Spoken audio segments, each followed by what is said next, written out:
మీరు ఎంత అనుభవం ఉన్న వ్యక్తి, మీరు అంత తిరగబడి కొట్టాల్సినంత అవసరం ఏముంది?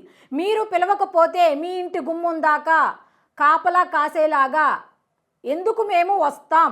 వస్తే మాత్రం తిరగబడి కొడతారా? మీడియా అంటే ఏంటి? వార్తలు ఇవ్వటమే కదా, ఉన్నది ఉన్నట్టుగానే ఇస్తున్నాం కదా. అంటే మీరు చేసినవన్నీ కవర్ చేయాలి, మేము మంచిగా చెప్పాలి, చెడు చెప్పకూడదు. ఉన్నది ఉన్నట్టు చూపించడం కూడా తప్పే. ఒకళ్ళకి మంచి చేస్తే ఇంకొకరికి చెడ్డ అవుతాం, అందుకని తిరగబడి కొట్టేస్తారా? ఇప్పుడు ఆ జర్నలిస్ట్కి ఏమన్నా అవుతే బాధ్యత మీరు వహిస్తారా? ప్రాణం పోయింది, ఆ కుటుంబానికి బాధ్యత మీరు వహిస్తారా? మీది ఆవేశమా? మాదేంటి? మీ గేట్ల దగ్గర కాపలా కాయాల్సినంత అవసరం ఏంటి? మీరు సినిమాలకి జర్నలిస్టులు పిలుస్తారు కవరేజ్కి. ఎందుకు పిలుస్తారు? అప్పుడు పబ్లిసిటీ కావాలి, అప్పుడు జర్నలిస్టులు కావాలి. మీ కుటుంబాలు ఇలా రోడ్డు మీద పంచాయతీలకు వస్తే అది కవరేజ్ చేయడానికి పిలిచేది మీరే, ఇష్టం వచ్చినట్టు కొట్టేది మీరే, ఇలా అవమానించేది మీరే. మీరేం చేసినా భరించాలి. ఎందుకంటే జర్నలిజం అనేది వృత్తి కాదా?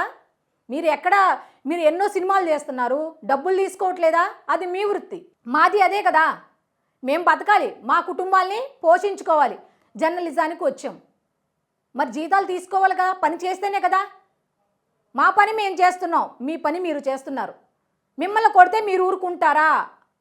మళ్ళీ మిమ్మల్ని కొట్టినా కవరేజ్ చేసేది ఎవరు? ఎవరైనా కొడితే మిమ్మల్ని కవరేజ్ చేసేది ఎవరు? జర్నలిస్టులే. మీ మీద వార్త రాసేది ఎవరు? జర్నలిస్టులే.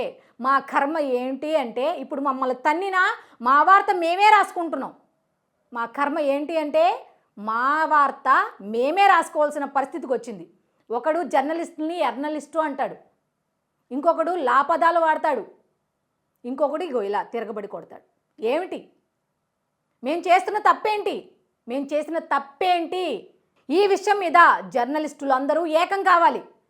ఒకళ్ళని కొట్టారులే, ఏదో ఒక ఛానల్లే అనుకుంటే రేపు నీ మీదకి వస్తారు.